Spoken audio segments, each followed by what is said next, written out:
The storm rolled over the ocean like a beast unleashed, its claws raking the black surface of the water. Waves crashed against the jagged rocks at the base of Grayhaven Point, where the old lighthouse stood like a lonely sentinel.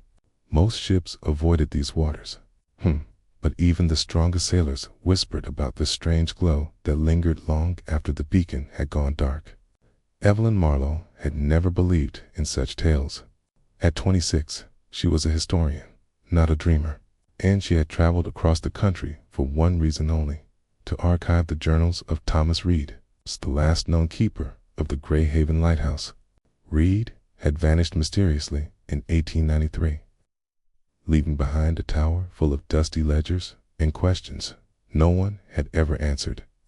Evelyn arrived just as the rain began. Her boots sank into the muddy path as she climbed the hill, her lantern flickering against the gray stone walls.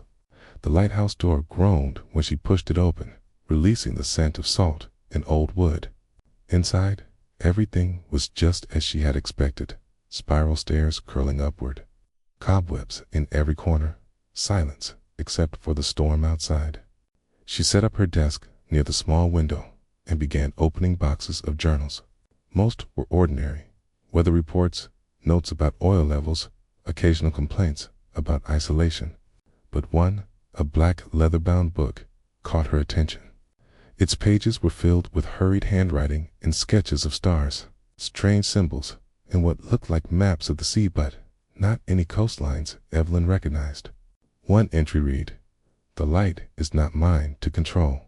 It chooses when to shine. Last night I saw them against shapes beneath the waves, drawn to the beacon's call. They wait for something. Perhaps for me." Evelyn frowned. It sounded less like a log and more like a confession. That night, when the storm finally broke, she climbed to the top of the lighthouse to watch the sea. The lantern above had not been lit in over a century. Yet, as she gazed across the water, she saw Iton otherworldly glow shimmering beneath the waves. Not moonlight, not lightning, something alive.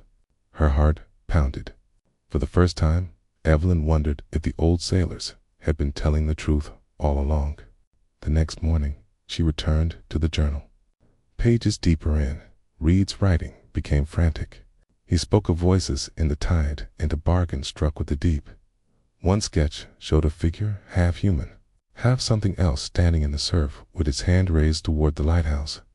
The historian in Evelyn urged her to document and leave, but the restless part of her, the one that had always longed for answers, pushed her to stay.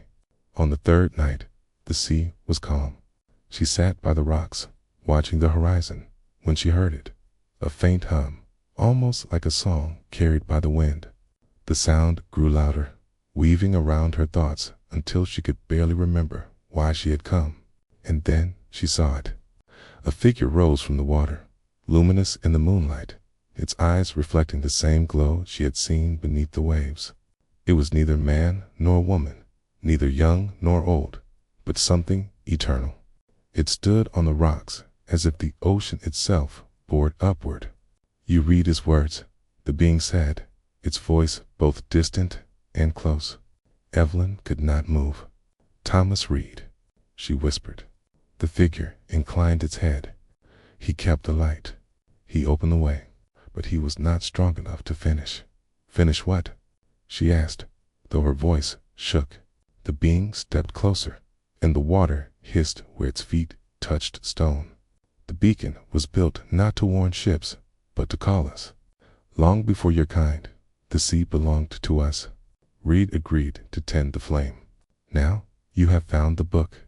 That makes you the keeper." Evelyn's breath caught. Keeper. The word echoed in her mind. She wanted to run, but something deeper, curiosity, duty, or perhaps the strange pull of the song held her in place. "What happens if I refuse?" The being's eyes glowed brighter, and the waves behind it surged as if stirred by its will. "Then the sea will claim what it is owed. Ships will break, storms will not rest, and the world will remember us not as myth, but as master." A silence stretched between them, broken only by the crash of the tide. Evelyn felt the weight of history pressing on her shoulders, heavier than any archive or record she had ever touched. Reed had disappeared because he could not bear the burden. Could she? Slowly, she raised her lantern. Its flame sputtered, then flared. The glow beneath the waves answered, rising brighter, stronger. The being smiled, and Evelyn knew her life would never belong to her again. She had become the new keeper of Grayhaven Point, and somewhere deep in the water, something vast and ancient stirred, waiting for the light to shine once more.